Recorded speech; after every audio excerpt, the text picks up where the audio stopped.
अस्सलाम वालेकुम नाज़रीन, मैं हूं आपकी मेज़बान उस्मान अमान। हबीब साहब प्रोग्राम में मेरे साथ मौजूद। नाज़रीन, कौमी असम्बली ने एक बार फिर इंतखाबात के लिए फ़ंड्स जारी करने से इनकार कर दिया और स्टेट बैंक को इंतखाबात के लिए फ़ंड्स जारी न करने की कायमा कमेटी की सिफारिश मंजूर कर ली। इससे पहले वफाकी काबीना ने स्टेट बैंक को पंजाब में इंतखाबात के लिए दरकार फ़ंड्स फराहम करने से रोकते हुए फैसला किया था कि इंतखाबी अखराजात के लिए ज़िमनी मालियाती बिल आज ही कौमी असम्बली में पेश किया जाएगा। जबकि कौमी असम्बली के कायमा कमेटी बराए ख़जाना में डेप्यूटी गवर्नर स्टेट बैंक सीमा कामिल ने मौक़िफ़ अपनाया था कि अदालती हुक्म पर रकम मुख्तस कर दी है, अलबत्ता इसे जारी करने का इख्तियार नहीं।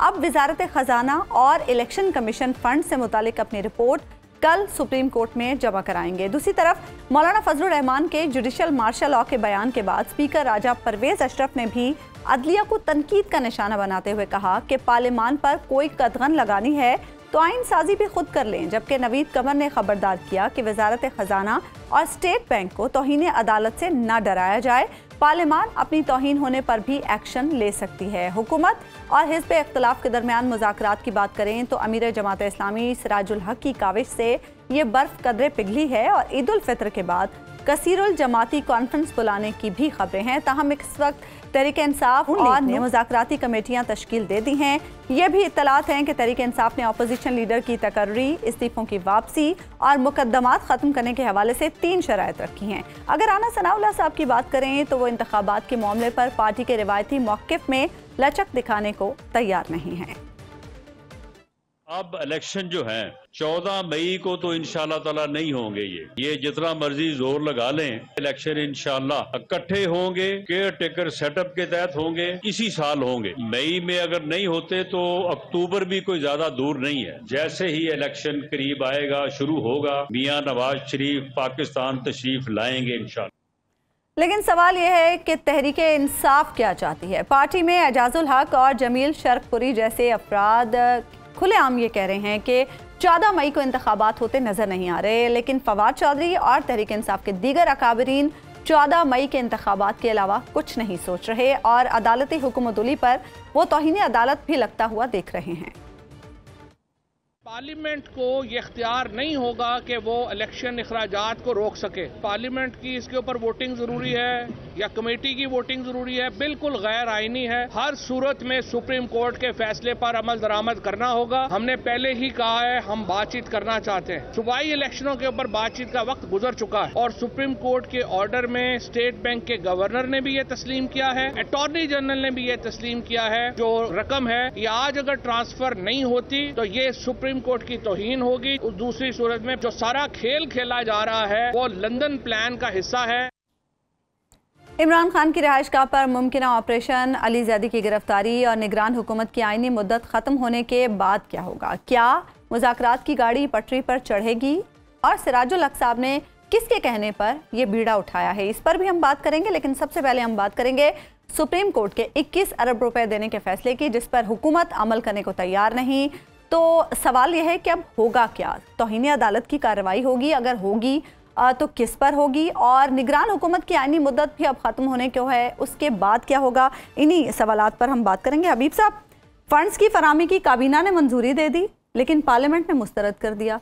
तौहीन अदालत अब लगेगी? किस पर लगेगी? कैसे लगेगी? ये एक सवाल है। देखिए, सबसे पहले तो अब यह है कि स्टेट बैंक भी इसमें निशाने पर आ गया है और उसके बाद हुकूमत भी निशाने पर आ गई है और हुकूमत में पूरी काबीना ही निशाने पर आ गई है। तो अब तौहीन अदालत तो इतने लोग दस्तयाब हैं लगाने के लिए कि अदालत को ये फैसला करना भी कुछ मुश्किल होगा कि किस पर लगाई जाए और किसको छोड़ा जाए। लेकिन अभी सब काबीना ने तो मंजूरी दे दी ना समरी की, काबीना पर कैसे लगेगी? देखिए, बात यह है कि अदालत ने वाज़े तौर पे ये कहा है कि हमारे दस्तूर में इस बात की गुंजाइश है कि आप पैसे इस तरह के मामलात पे खर्च कर सकते हैं, मंजूरी बाद में और उस पर मंजूरी भी बाद में भी ली जा सकती है। और ख़ास तौर पर इसका जिक्र इसलिए ज़रूरी है कि हम बजट में हमेशा कई टारगेट्स एक्सीड कर जाते हैं, कहीं कम खर्च करते हैं, उसे रीअप्रोप्रिएट करते हैं पैसे को। तो हर दफ़ा सालाना बजट से पहले एक बाकायदा तौर पर अलग से एक बजट पेश किया जाता है कि जो पिछले साल का जो कुछ 19-20 हुई थी या 15-20 हुई थी उसको एडजस्ट कर लिया जाए और उसकी मंजूरी ले ली जाए। तो इसमें हुकूमत ने अदालत का दिया हुआ रास्ता इख्तियार नहीं किया, बल्कि यानी अदालत का हुक्म ये था कि वाकयात की तरतीब इस तरह होगी कि पैसे मुख्तस होंगे, फिर पैसे रिलीज होंगे और बाद में उसकी मंजूरी ले ली जाएगी। लेकिन यहाँ पर अदालती हुक्म के बिल्कुल बरअक्स हो रहा है कि काबीना ने मंजूरी दे दी है, उन्होंने अपनी जान छुड़ा ली है और पार्लियामेंट पे डाल दिया है। तो पार्लियामेंट में जब जाएगा तो पार्लियामेंट में तो सबको पता है क्या होगा, क्योंकि वहां पे पीडीएम और उसके हमायती याफ्ता लोग बैठे हुए हैं। तो पीडीएम और उसके दीगर अज्जा जब मिलेंगे तो जाहिर है वो पीडीएम के हुक्म की पाबंदी करेंगे। और इस पर्टिकुलर केस में हम देख रहे हैं कि जिस तरह पार्लियामेंट है, पार्लियामेंट में बहस नहीं होती, पार्लियामेंट में एक तरफा गुफ्तगू होती है कि किस तरह आखिर अदलिया को बदनाम किया जाए, उनको विशेट किया जाए और अदलिया का मजाक उड़ाया जाए, अदलिया के फैसलों को कौमी असम्बली की राहदारियों में रौंदा जाए। तो ये सारा वहाँ पे ड्रामा हम देख रहे हैं, हमारे सामने हो रहा है और ज़ाहिर अदलिया के सामने भी हो रहा है। कमर साहब तो बड़े धड़ल्ले से कह रहे हैं कि वजारत खजाना को स्टेट बैंक को तौहीन अदालत से ना डराया जाए, पार्लियामेंट अपनी तौहीन पर एक्शन ले सकती है। क्या एक्शन ले सकती है पार्लियामेंट अपनी तौहीन? देखिए, पार्लियामेंट तो असल तौहीन कर रही है उन 9 करोड़ लोगों की जो जिनकी असम्बलियां टूटी हैं। वो हैं पंजाब के तकरीबन 7 करोड़ लोग और 2 करोड़ हैं खैबर पख्तूनख्वा के।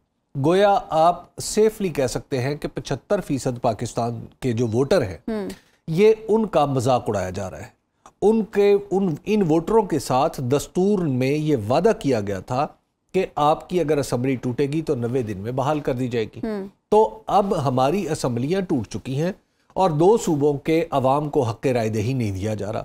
अदालत वाज़े लफ्ज़ों में कह रही है और इसमें किसी न किसी दर्जे में अदालत के अंदर जो तकसीम है वो भी कुछ रोल प्ले कर रही है कि जिस तरह अदालत के अंदर सीधे सादे कानून के सब्सटेंस के ऊपर कानून के टेक्निकल मामलात को आगे बढ़ाया गया है बाज़ जज साहिबान की तरफ से। नो डाउट उनका इस्तदलाल है वो, लेकिन बहरहाल ज़रूरी नहीं कि उससे इत्तफाक भी किया जाए। लेकिन उस्मा मुझे हफ्ते को एक हामिद खान साहब बता रहे थे जो बड़े नामवर वकील भी हैं, वो यहाँ पे जो जूरिस्ट कॉन्फ्रेंस थी उसमें बता रहे थे कि 2007 में बिल्कुल इसी तरह फैसला यानी अदालत के सामने केस लगा जनरल परवेज मुशर्रफ के 2 ओहदों में 2 वर्दी समेत सदर के इंतखाब लेने के सवाल पे, बावर्दी सदर। अब हुआ ये कि वो 9 रुकनी बेंच बना जिसकी सरबराही राणा भगवान दास लेट आजानी कर रहे थे। उस बेंच के 6 और 3 से फैसला आया। जो 6 जज साहिबान थे जिनके नाम भी शायद आज आपको याद ना हो, मुझे भी बड़ी कोशिश करके याद आ रहे हैं, उन 6 जज साहिबान ने कहा जी एग्जैक्टली यही कहा जो हमारे इस इलेक्शन के फैसले में कहा गया। अच्छा। कि दरअसल 184(3) जो दस्तूर की शिक है उसके मुताबिक अदालत यूं भी कर सकती है, अदालत को यूं भी करना चाहिए, अदालत को उसकी तशरीह की पगडंडियों में ऐसा उलझा दिया उस केस को कि जिसका मतलब ये निकला कि जनरल परवेज मुशर्रफ बाकायदा पाकिस्तान की तारीख में वर्दी समेत सदर मुंतखब हुए हमारी असम्बलियों से। और उसके बाद क्या हुआ? उसके बाद फिर उन्हीं सदर ने बाकायदा तौर पर इमरजेंसी लगाई, जजों को कैद किया। तो हल्फ लेने पर बात यह है कि जब कानून के सब्सटेंस पे, कानून के जौहर पे आप तकनीकी मामलात को उठा के गालिब ले आएंगे तो उसका फिर कुछ अंजाम होगा। ये जो हमारे जज साहिबान हैं जिनको उनका हक़ इख्तलाफ तो बिल्कुल सारा आंखों पे है, बल्कि उनका हर फैसला हमने मानना है। लेकिन अब जिस तरह जो कुछ हो रहा है इसमें कुछ हमारी अदलिया को भी सोल सर्चिंग करनी चाहिए, क्योंकि ये मुनासिब वक्त नहीं है इस तरह के इख्तलाफात। मैं तो समझता हूँ ना सिर्फ ये मुनासिब वक्त नहीं है बल्कि मुनासिब इस्तदलाल भी नहीं। अच्छा, ये बातें देखे, जिस तरह फौजें ज़माना अमन में कहीं और होती हैं और हालत जंग में हो तो कहीं और होती हैं, तो बिल्कुल इसी तरह जब दस्तूर का मामला आ जाएगा तो फिर अदलिया का इस्तदलाल मुकम्मल तौर पर बदल जाएगा और उसे बदल जाना चाहिए। आप दस्तूर की एक वाज़े शिक टूट रही है और हमारे बाज मुनसिफ जो है वो उस पर ये सोचे कि ये शिक असल इसमें जो ये दरार है ये इस तरह नहीं आई उस तरह आई है। हम तो हबीब साहब इतने हैरान हो रहे हैं, हमसे मुराद हम तमाम अवाम, कि ऐसी ऐसी तशरीहात आइन की जा रही हैं, समझ नहीं आती कौन आइन के किस तरफ खड़ा है। देखिए, जहां तक आइन की तशरीहात का मामला है तो इसमें इस वक्त 3 तरह की तशरीहात है। ये एक तशरीह वो है जो हुकूमत कर रही है, एक तशरीह वो है जो चीफ जस्टिस उमर अता बंदियाल कर रहे हैं और एक तशरीह वो है जो कुछ दीगर जज साहिबान कर रहे हैं। अच्छा, अब इन तीन किस्म की तशरीहात में पाकिस्तान को उलझा दिया गया है। हुकूमत की तशरीह यह है कि इलेक्शन में 90 दिन का मतलब ये नहीं है कि 90 दिन में इलेक्शन भी हो, लेट तो लिहाजा देर भी हो सकती है, अभी हो सकती है, आगे भी जा सकते, कोई फर्क नहीं पड़ता। जस्टिस उमर अता बंदियाल साहब और के बारे उनका ये ख्याल है कि जनाब फौरी तौर पर इलेक्शन होना चाहिए। जस्टिस मंसूर अली शाह का और जस्टिस अतर मिनल्ला का ख्याल ये है कि 184 का मामला है, ये यूं भी है, मतलब हजरत शेख यूं भी हैं और यूं भी, तो लिहाजा ये काबिल समात नहीं है। जस्टिस जमाल खान भी इसी राय के हामिल हैं। जस्टिस काजी फाइज ईसा ने एक और मामले में इसी तरह का फैसला दे दिया है, जिसने थोड़ा हम सबको परेशान कर रखा है। अब सवाल यह है कि ये तशरीहात दुरुस्त कैसे हो सकती हैं। इसके दुरुस्त करने वाले पाकिस्तान के अंदर इस वक्त दो ऐसे अफराद हैं जिनका नाम लेते हुए मैं कुछ खौफ का शिकार भी हूँ, लेकिन खौफ से ज्यादा शाह खावर साहब हमें ज्वाइन कर चुके हैं। हबीब साहब जी, आप बात मैं खौफ से ज्यादा थोड़ी यासियत का शिकार हूँ। लेकिन बहरहाल वो दो लोग हैं, हजरत हमारे काजी उल क़ज़ा जनाब चीफ जस्टिस उमर अता बंदियाल साहब और हमारे जस्टिस काजी फाइज ईसा साहब। ये दो लोग हैं जो आइन की इन तशरीहात को ऐन उसके मुताबिक कर सकते हैं जो दस्तूर कहता है।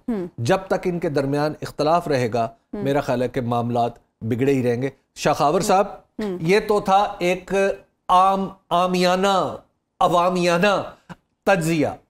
आप क्या समझते हैं कि इस वक्त जो सूरत हाल दरपेश है हमें, कि एक तरफ हुकूमत कहती है, वजीर दाखिला कह रहे हैं कि 14 मई को तो इलेक्शन हो ही नहीं सकते चाहे जितना मर्जी जोर लगा, किसी सूरत होने ही नहीं देंगे, वो तो ये कह रहे हैं। जी बिल्कुल, ये बड़ा मसला जो है ये गंभीर होता जा रहा है। एक तरफ हम देख रहे हैं कि कैबिनेट है, पार्लियामेंट है, और दूसरी तरफ जो है वो अनफॉर्चुनेटली तकसीम शुदा सुप्रीम कोर्ट है। तो इसमें रोज़ाना की बुनियादों पे जो है वो नई नई चीज़ें सामने आती हैं और अवाम जो है उसकी परेशानी में, उसकी बेचैनी में और उनकी बेयकीनी में जो है वो रोज़ ब रोज़ जो है वो इजाफा होता जा रहा है। देखिए, ये बात जो बेसिकली शुरू हुई है, ये हुई है जब आर्टिकल 63A की जो इंटरप्रिटेशन के हवाले से एक जजमेंट सुप्रीम कोर्ट से आई, जो कि 3-2 की अक्सरियत से उन्होंने ये होल्ड किया, जिसमें ऑनरेबल चीफ जस्टिस थे, जस्टिस एजाजुल हसन थे, जस्टिस मुनीब, वो मेजॉरिटी व्यू था उनका, जबकि जस्टिस जमाल खान मंदुखेल और जस्टिस मियां खेल साहब जो थे वो उनका व्यू और तरह। उन्होंने 3 की जजमेंट को ये कहा था कि it amounts to rewriting of the constitution, क्योंकि जो 3 रुकनी ने मेजॉरिटी फैसला किया वो ये किया कि जो रुकन असम्बली अपने पार्लिमानी पार्टी के हेड के डायरेक्शन के अगेंस्ट वजीर आला या वजीर आजम का वोट ऑफ नो कॉन्फिडेंस या वोट ऑफ कॉन्फिडेंस में उसके बरअक्स वोट देगा या एब्सटेन करेगा, तो उसका न सिर्फ वोट काउंट नहीं होगा और उसके साथ साथ उसकी रुकनीयत भी खत्म कर दी जाएगी। तो ये बेसिकली ये बड़ी कंट्रोवर्शियल जजमेंट है। गो कि ये 3-2 की अक्सरियत से अभी भी ये जजमेंट है, लेकिन उसके ऊपर आपने देखा कि फिर रिव्यू पिटिशंस फाइल हो गई, पाकिस्तान बार काउंसिल ने भी की, सुप्रीम कोर्ट बार ने भी की, और भी जो फरीकैन थे, वो रिव्यू अभी तक डिसाइडेड नहीं है। वहां से फिर ये मसला हुआ कि उसके नतीजे में जो मियां शहबाज शरीफ की जो हमजा शहबाज की जो हुकूमत बनी थी, जो कि 25 PTI के डिफेक्टेड अराकीन की बनी थी, इस जजमेंट के बाद उनका जब वोट काउंट नहीं हुआ तो फिर जो PMLN की गवर्नमेंट थी, वो वजीर आला, वो उनको हाथ धोने पड़े इक़्तिदार से, और फिर दूसरे राउंड में जो है वो PTI के परवेज इलाही उनके हिमायती जो है वो बन गए। अब उसके बाद एक बहस शुरू हो गई इसके ऊपर, और उसके बाद फिर 2-3 इवेंट्स ऐसे हुए आपके सामने हैं इलेक्शंस के हवाले से, वो भी स्प्लिट जजमेंट्स आई। जो अभी हालिया जजमेंट जिसका बहुत ज्यादा तनाजा है, वो 9 रुकनी बेंच था, 9 रुकनी से पहले 7 रुकनी हुआ, फिर 7 रुकनी में जो है 7 रुकनी वैसे अदालत नहीं मानती, वो कहते हैं 9-5-3। मैं सीक्वेंस में कह रहा हूँ ना जी, क्योंकि 2 ने तो रिक्यूज कर लिया ना 9 में से। जो जो दो थे, अतर विनला साहब और जमाल और जे अफरीदी साहब, उन्होंने अपना फैसला सुना दिया कि ये जो है मेंटेनेबल नहीं है, क्योंकि ये petitions already Lahore high court और पेशावर हाई कोर्ट में पेंडिंग है। शाह साहब, शाह खबर साहब, इस वक्त तो अब फैसला आपके ख्याल में, अब ज़ाहिर अदालत ने हुक्म दे रखा है 3 जजेस पर मुश्तमिल बेंच ने, अब क्या इससे निकलने का कोई रास्ता, कोई गुरेज का कोई राह है हुकूमत के पास? जी, मैं समझता हूँ कि इसका एक ही रास्ता है। देखें, इसको आपने जैसे अभी फरमाया ना कि 2 शख्सियात ठीक कर सकती हैं, एक चीफ जस्टिस ऑफ पाकिस्तान मौजूदा और एक सीनियर जज। मेरा नहीं ख्याल कि ये 2 भी कर सकती हैं। मेरा ख्याल ये है कि इसका हल ये निकल सकता है जिसकी तरफ कोई तवज्जो नहीं दे रहा। देखें, अब तनाज़ा ये है कि हुकूमत का ये मौक़िफ़ है कि ये पिटीशंस डिसमिस हो चुकी है 4-3 के तनासुब से, अक्सरियत से, जबकि ऑर्डर ऑफ द कोर्ट वो ये कह रहा है कि ये 3-2 से हम जो है इन पिटीशंस को अलाउ कर रहे हैं, और उसमें हमने खैबर पख्तूनख्वा और पंजाब के खास, बल्कि पंजाब के हवाले से उन्होंने जो है वो तय कर दिया कि वो इधर एक डेट भी दे दी उन्होंने। उसके बाद जो है, अब बात ये है कि ये फैसला जो है वो सुप्रीम कोर्ट का फुल बेंच कर सकता है, इसका जो है तशरीह कर सकता है इस फैसले की। वो तब मुमकिन है कि हुकूमत या जो इस फैसले से एग्रीव्ड है वो रिव्यू पिटीशन फाइल करते सुप्रीम कोर्ट में। अब रिव्यू पिटीशन जो है उसका एक जो बुनियादी जो उसका एक इंग्रेडिएंट होता है वो ये होता है कि जब किसी फैसले में से एक गलती जो है वो उमड़ कर सामने नजर आ रही है और उसको दुरुस्त करने के लिए रिव्यू फाइल किया जाता है, तो गवर्नमेंट को चाहिए था कि वो रिव्यू इस बुनियाद पे फाइल करते कि हम जो है वो 4-3 की मेजॉरिटी का जो व्यू है उसको मानते हैं कि वो पिटीशंस डिसमिस हो चुकी थी, जबकि आपने जो ऑर्डर जारी किया है उसमें आप इसको जजमेंट मान रहे हैं। तो इसको, चूंकि ये एक अपरेंट एरर है, ये गलती है, इसको दुरुस्त करें, और उसको दुरुस्त करने के लिए चूंकि ये 7 जजेस का आपस में तनाजा है, तो इस पे एक लार्जर बेंच कम से कम 11 रुकनी या फुल कोर्ट बना दिया जाए ताकि वो इस एरर को रेक्टिफाई कर सके। अगर ये ऐसी पिटीशन फाइल होती तो उसको लाजमी नंबर लगता, वो अलग बात है कि उस पे लार्जर बेंच बनता या ना बनता, लेकिन हुकूमत एक एफर्ट कर लेती। ज़बानी तौर पर तो मुतालबा करती रही है हुकूमत, शाह खबर साहब, ज़बानी तौर पर तो बार बार मुतालबा करते रहे कि फुल कोर्ट बेंच तश्कील दिया जाए। नहीं, मैं बताऊं, अब जैसे कि वकला का एक वहां पे था डिस्ट्रिक्ट कोर्ट्स के जो इनॉग्रेशन हो रही थी इस्लामाबाद में, उस पे मियां साहब ने ये बिल्कुल कहा प्राइम मिनिस्टर ने कि फुल कोर्ट बना दी जाए, लेकिन फुल कोर्ट अस खुद तो नहीं बनेगी ना, आपको कोई एक लॉफुल तरीका खुद इख्तियार करना पड़ेगा ना। तो इसीलिए मैं कह रहा हूं कि फुल कोर्ट तभी तश्कील दी जा सकती है कि आप उसके अंदर रिव्यू फाइल करें, और रिव्यू फाइल करने के बाद आप फुल कोर्ट का मुतालबा करें, फिर आपके मुतालबे में जो है वो जान होगी, और वो जो भी मसला होगा वो सुप्रीम कोर्ट का फुल कोर्ट बेंच जो है उसमें से जो अक्सरियती फैसला है। ये भी बताइएगा कि फंड्स की फरामी के हवाले से काबीना ने मंजूरी दे दी, समरी मंजूर कर ली, लेकिन पार्लियामेंट ने मुस्तरद कर दिया। अब कल जब रिपोर्ट सुप्रीम कोर्ट में जमा कराई जाएगी तो उसके बाद अदालत की तरफ से क्या प्रोसेस होगा इस पर? मेरा ख्याल है कि ये कार्रवाई हुई है, जो काबीना ने जो है वो मंजूरी दे दी और उनको जो है वो नेशनल असेंबली में भेज दिया। मेरा ख्याल ये है कि क्योंकि ये इलेक्शंस तो नजर आ नहीं रहे, जो कि सुप्रीम कोर्ट ऑफ पाकिस्तान ने डेट दी है 14 मई की, तो उसके बाद यकीनी तौर पे इसका इम्कान है कि उस पे तौहीन अदालत की कार्रवाई शुरू होगी। अब तौहीन अदालत की कार्रवाई किस पे शुरू हो सकती है? वो हो सकती है एग्जीक्यूटिव के ऊपर, इंतजामिया के ऊपर, और इंतजामिया का जो हेड है वो प्राइम मिनिस्टर होता है और उसकी कैबिनेट होती है। अब बात ये है, मेरा ख्याल है कि उसके बचने के लिए कि वो कैबिनेट तो उसकी अप्रूवल दे रही है, लेकिन इसको जब नेशनल असेंबली में या पार्लियामेंट में भेजा गया तो उन्होंने इसको मुस्तरद कर दिया।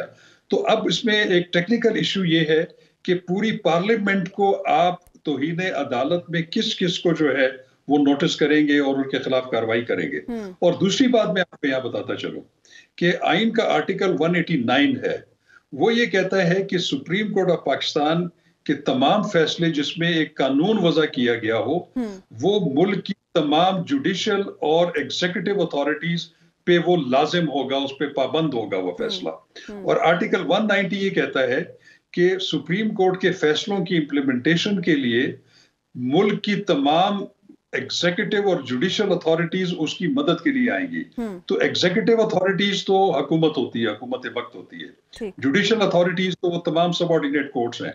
अब इसमें पार्लियामेंट का जिक्र नहीं है। तो मेरा ख्याल है कि ये जो आज की कार्रवाई हुई है, जो काबीना ने तो मंजूरी दे दी लेकिन पार्लियामेंट या नेशनल असेंबली ने उसको रिजेक्ट कर दिया, तो वो फिर ये जो टेक्निकलिटी है कि वो फिर बाइंडिंग पार्लियामेंट के ऊपर नहीं है, उसका ये सहारा ले रहे हैं। शाह साहब, अगर हम इस दलील को मान लें तो फिर तो बड़े आराम से मियां नवाज शरीफ साहब की जो नाअहली है वो खत्म की जा सकती है कि फौरी तौर पे करारदाद मंजूर की जाए कि जनाब हम मियां साहब की नाअहली को नहीं मानते और कहानी खत्म हो जाएगी। नहीं, मैं आपको एक बात बताता हूँ। अब आप अगर इसको देखें, इस टेक्निकल साइड पे देखें तो एक फेडरल कंसोलिडेटेड फंड होता है जी। फेडरल कंसोलिडेटेड फंड जो है वो जितने रेवेन्यूज गवर्नमेंट के पास आते हैं, जितनी बोरोविंग्स आती हैं, जो कर्जे हासिल होते हैं और भी जितनी आमदन होती है, ये उस पर मुश्तमिल होता है और पब्लिक अकाउंट भी उसको कहते हैं। तो उसकी जो स्पेंडिंग है वो जो है वो उसमें एक्ट ऑफ पार्लियामेंट का जिक्र है कि वो उसकी स्पेंडिंग जो है वो कर सकती है। तो इसीलिए उसका सहारा लेते हुए कैबिनेट ने ये भेज दिया है नेशनल असेंबली को या पार्लियामेंट को। अब वहां से अगर मंजूरी नहीं होती तो वो उस पार्लियामेंट के एक्शन के पीछे जो है वो हुकूमत छुपने की कोशिश करेगी। ये उनकी एक, मैं समझता हूं कि फ्यूचर की एक स्ट्रेटेजी है।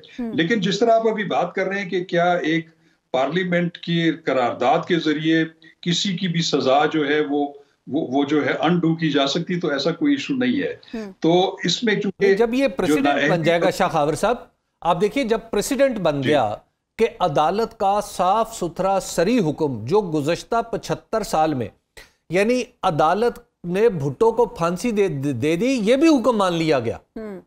अदालत ने ज़ियाउल हक को जवाज दे दिया, ये हुक्म भी मान लिया गया।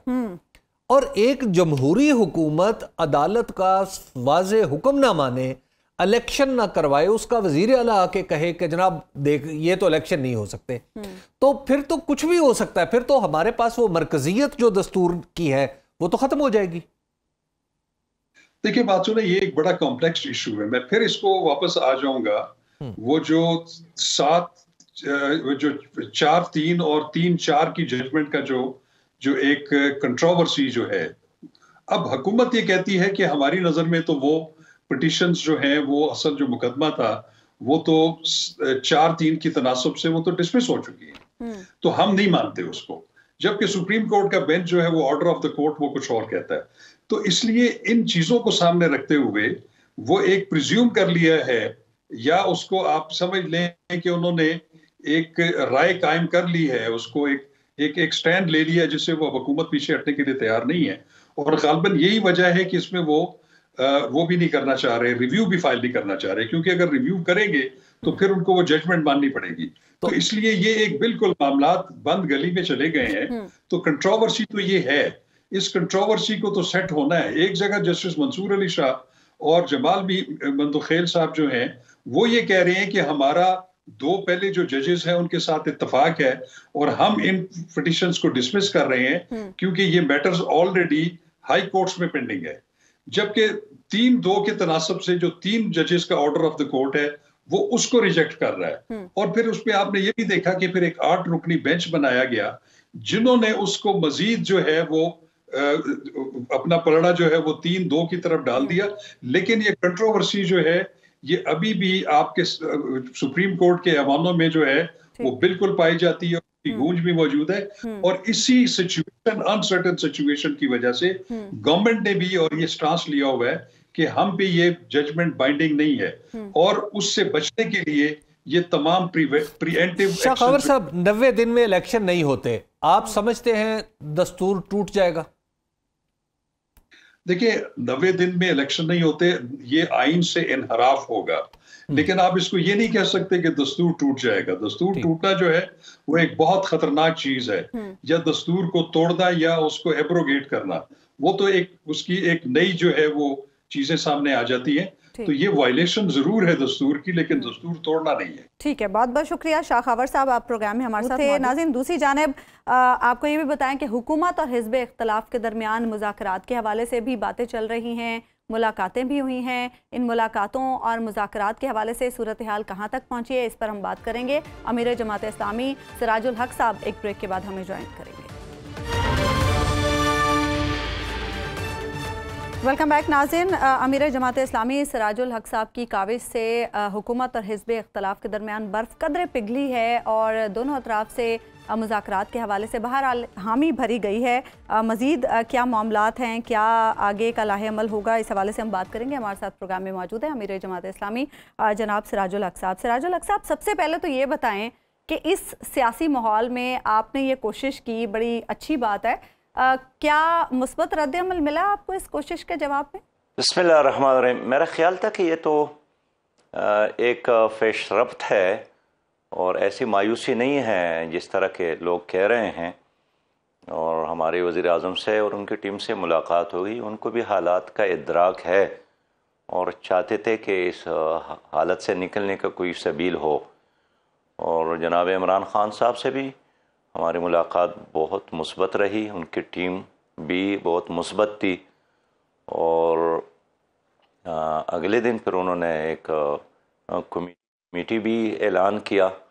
वज़ीर आज़म साहब ने भी 1-2 अफराद पर मुश्तमिल कमेटी बनाई। और सब चाहते हैं ना कि इस वक्त जो बन गली में है इससे निकलने का कोई रास्ता निकले।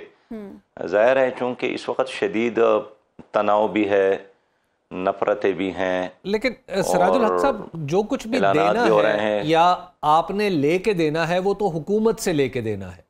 और मैं आपका बयान पढ़ रहा था कि आप ये चाह रहे हैं कि इमरान खान मई से आगे चले जाएं और हुकूमत अक्टूबर से पीछे आ जाए। लेकिन जैसे ही आपने काविश शुरू की, गिरफ्तारी होगी। अली जैदी को PTI के अहम मेंबर हैं, उन्हें कराची में पकड़ लिया गया। राना सनाउल्लाह साहब ने कहा कुछ भी कर लें 14 मई को इलेक्शन नहीं होते। देखिए, ये बात तो हमने वज़ीर आज़म साहब से कर ली है कि आप वज़ीर आज़म हैं मुल्क का, 23 करोड़ आवाम का, सबसे ज़्यादा ज़िम्मेदारी आप पर आती है। और ये तो आपके लिए अच्छा है कि मुल्क में नॉर्मलिटी हो। नॉर्मलिटी के लिए डायलॉग की ज़रूरत है और अपोजिशन पर निस्बतन ज़िम्मेदारी नहीं होती या कम होती है। लेकिन जब आपके मुल्क की मईशत ख़राब हो रही हो, मार्केट बंद हो जाएं, तिजारत ख़त्म हो जाएं, ट्रैफिक डिस्टर्ब हो जाए, बाहर की दुनिया के लिए हम तमाशा बन जाएं, तो ज़िम्मेदारी किस पर आती है? ज़ाहिर है ज़ोर की बुनियाद पर या पुलिस की बुनियाद पर या इदारों की बुनियाद पर हुकूमत नहीं चलती है। हुकूमत चलाने के लिए एक स्मूथ माहौल की ज़रूरत है। अब 1, 2, 3, 4, 5, 10 दिन तो ये काम चला सकते हैं, लेकिन मुस्तकिल तौर पर तो आपको एक नेचुरल माहौल बनाने की ज़रूरत है। और ये तब मुमकिन है कि हम ये नहीं चाहते हैं कि कोई अपनी सियासत छोड़े, अपना मौक़िफ़ छोड़े, ये सब कुछ अपनी जगह पर। लेकिन एक चीज़ पर हम सब का इत्तेफाक है जिसका हम भी स्टेक होल्डर है, और वो पाकिस्तान में एक शफाफ इलेक्शन का इनेकाद है। तो अगर हम PTI के मौक़िफ़ पर आते हैं कि फौरी इलेक्शन हो, या आप लोगों के मौक़िफ़ को कबूल करते हैं कि नहीं अक्टूबर में हो या उसके बाद भी हो, तो कोई बात नहीं है। नहीं, इन सब के दरमियान में हमें एक रास्ता ढूंढना होगा जिस पर कंसेंसस हो। और फिर पहले से हमारा ये मौक़िफ़ है कि एक सूबे का इलेक्शन, फिर दूसरे सूबे का इलेक्शन, फिर तीसरे सूबे का इलेक्शन। ऑलरेडी आप कहते हैं कि 71 अरब से ज़्यादा खर्च आता है, तो क्या पाकिस्तान इसका मुतहम्मिल हो सकता है?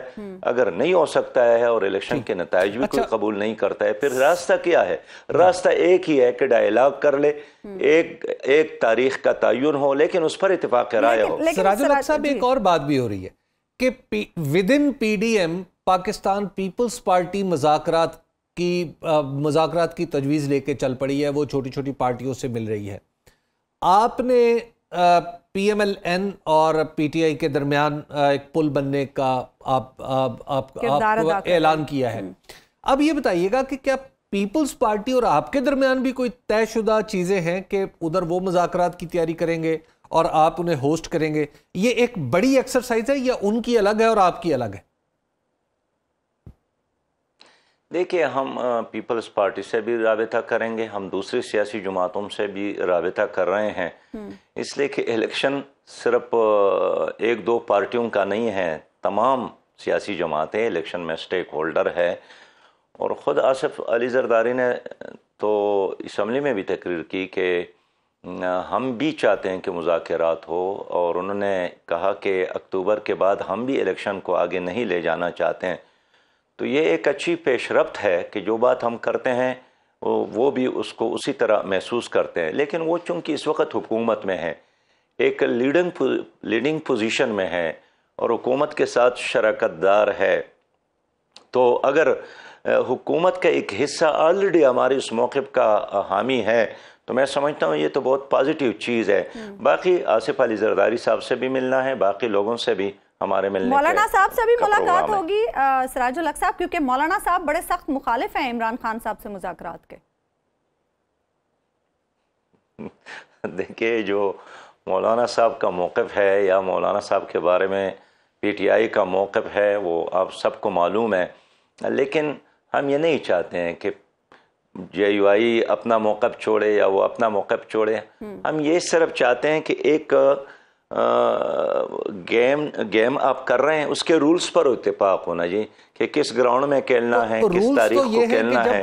अगर ये तय ना हो इलेक्शन हो जाए, सिराज भाई आपको नहीं लग रहा कि आप दरअसल अदालती फैसले पर अमल दरामद के रास्ते में रुकावट बन रहे हैं? आप सारी पार्टियों को ये कह रहे हैं कि अदालती फैसले को इग्नोर कर दें। अल्लाह का खौफ करे।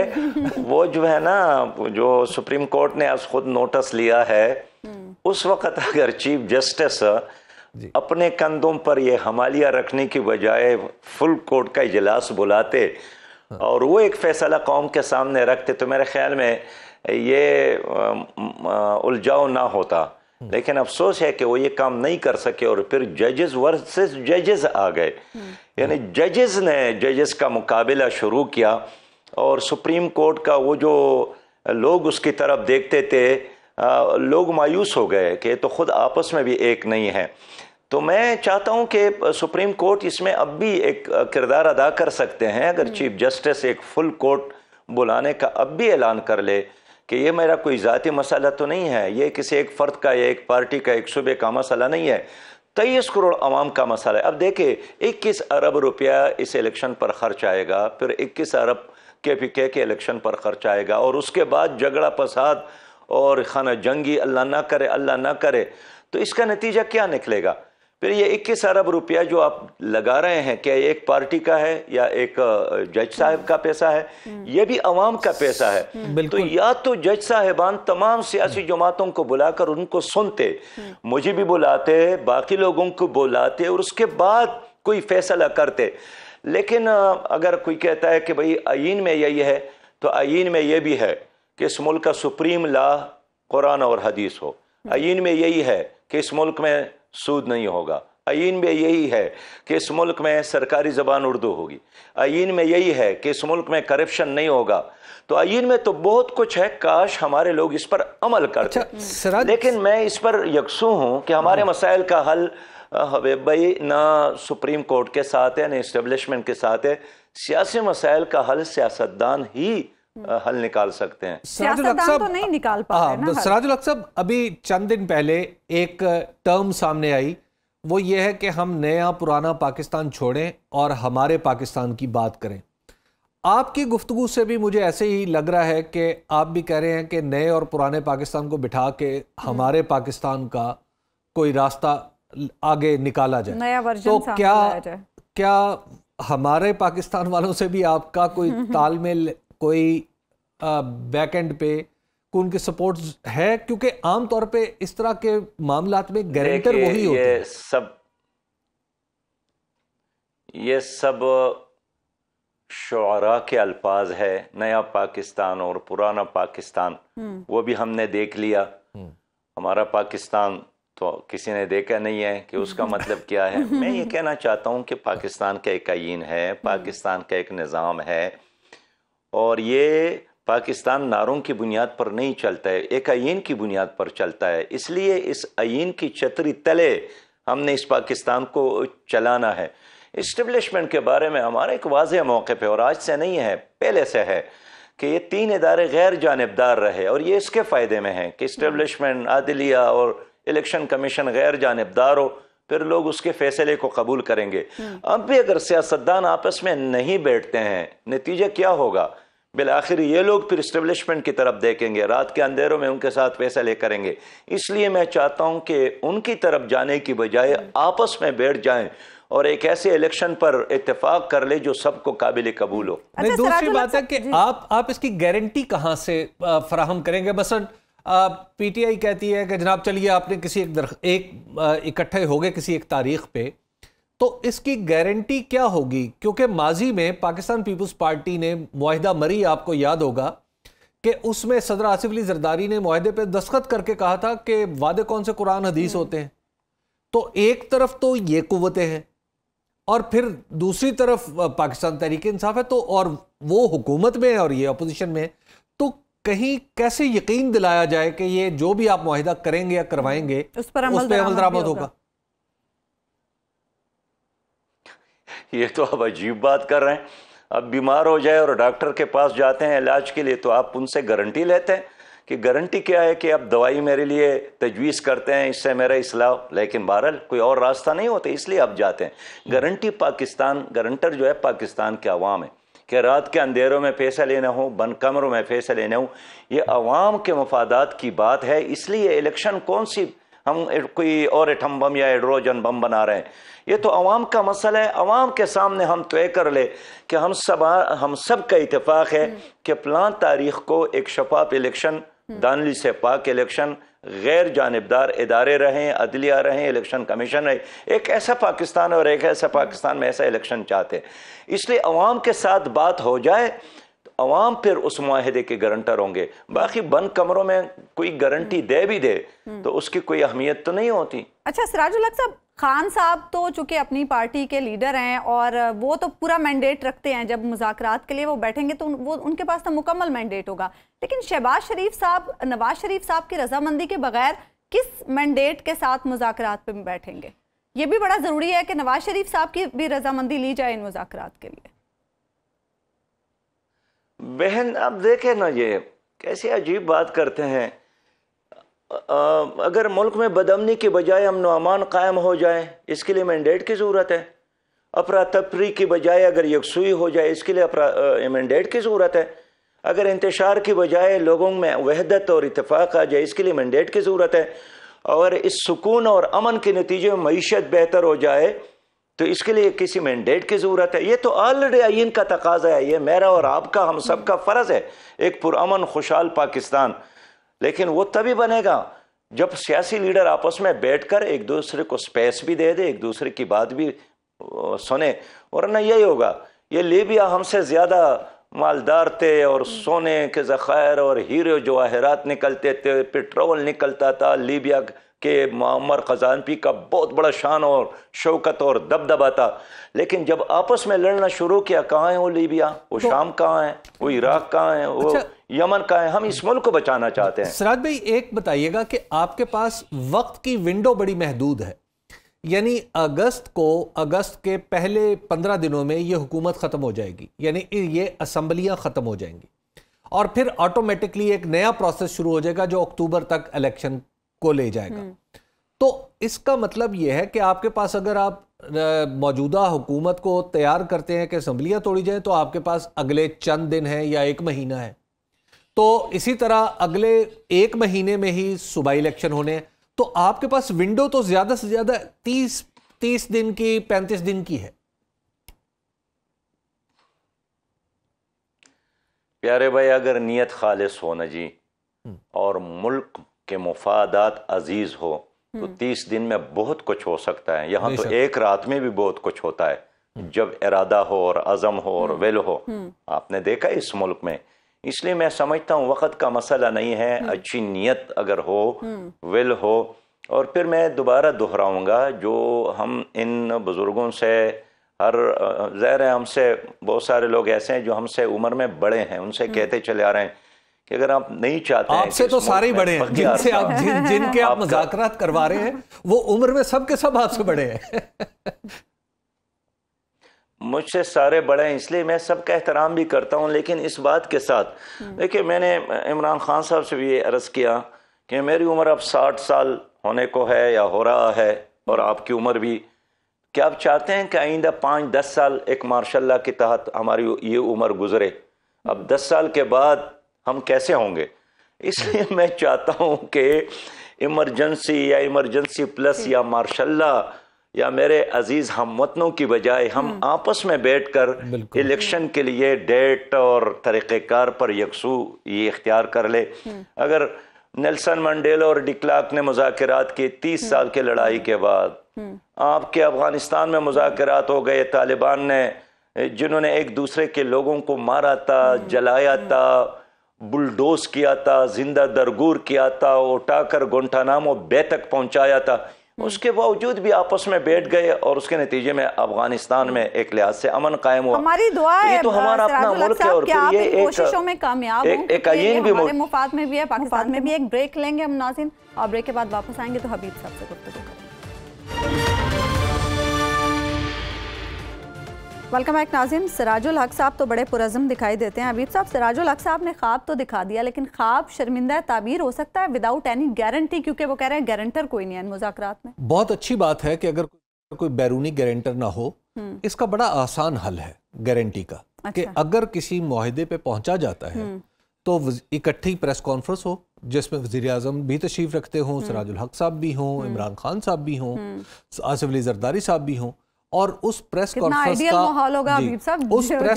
का आगाज कैसे हो? आगाज ऐसे होगा, बिस्मिल्लाह रहमान रहीम, इलेक्शन हम सारे इस नतीजे पे पहुंचे कि फलां तारीख को होंगे, और इस प्रेस कॉन्फ्रेंस के आगाज से पहले वजीर आजम शहबाज शरीफ ने सदर आरिफ अलवी साहब को असम्बलियां तोड़ने की एडवाइस भेज दी, तो लिहाजा खुद ब खुद किसी गारंटी की जरूरत खत्म हो जाएगी। लेकिन वजीर आजम ऐसा क्यों करेंगे? देखिए, वजीर आजम ऐसा इसलिए करेंगे कि वजीर आजम और पीडीएम वो इस वक्त जिस रास्ते पर चल पड़े हैं, ये एक ऐसा पिंजरा है, मैंने पिछले दिनों भी अर्ज किया था कि ये ऐसा पिंजरा है जिसमें घुसने का रास्ता है, वापस आने का नहीं। सिराजुल हक साहब इन्हें वापसी का रास्ता भी दे रहे हैं। अच्छा, जहां अगर ऐसी सूरत हाल है कि खुदा न खास्ता, अभी जैसे शाह खावर साहब अभी कह रहे थे ना कि ये दस्तूर की वायलेशन होगी, ये उन्होंने छोटा सा लफ्ज इस्तेमाल किया है, दस्तूर की वायलेशन तो ये होगी, और उसके बाद अक्टूबर के बाद ये क्या होगा? इसका मतलब है फिर दस्तूर की एब्रोगेशन होगी, और जब आप दस्तूर एक बार वायोलेट कर लें, एक बार एब्रोगेट कर लें ना, फिर आपको ये पता नहीं चलता कि अगली दफा इसको किसने तोड़ना है। ठीक, प्रोग्राम का वक्त खत्म हुआ नाज़रीन, आपसे मुलाकात होगी इंशाल्लाह कल अल्लाह ने के बाद।